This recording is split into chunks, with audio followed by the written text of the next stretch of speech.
నమః హరి ఓం. చాలామంది కూడా మనం ఏదో ఒక నక్షత్రాల్లో పుట్టుంటాం అనమాట.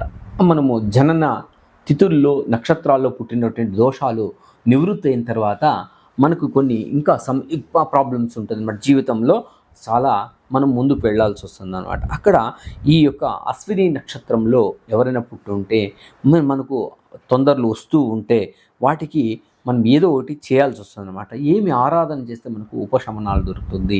నెంబర్ 1, సుబ్రహ్మణ్య స్వామి ఆరాధన చేయడం, షష్ఠి పూజలు చేయడం, మంగళవార నియమాలు ఉండడం వల్ల చాలా మంచిది.